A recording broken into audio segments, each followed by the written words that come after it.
To add a new contract on the Zway platform, click on the Contracts tab from your cover sheet.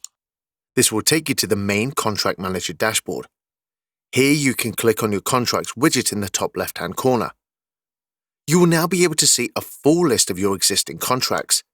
You can open and edit any of these by clicking on the pencil edit button on the right-hand side of each listed contract. To add a new contract, click the yellow Add Contract button, and a form will appear for you to complete. There are a number of pink boxes that are mandatory. If you are still in the process of figuring out the smaller details, you can start by filling out the mandatory boxes, such as the contract title, contract number, status, type, center, expiration date, and an alert notification to remind you of the expiration date. You can add new information using the tabs along the side, such as adding the owner and some information security for safe measure. The Products tab allows you to add any product that this contract may be linked to, and this will be referenced in the system when you check the product details.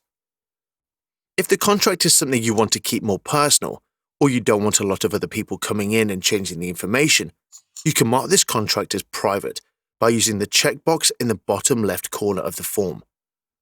Once complete, save the form, and it's as simple as that.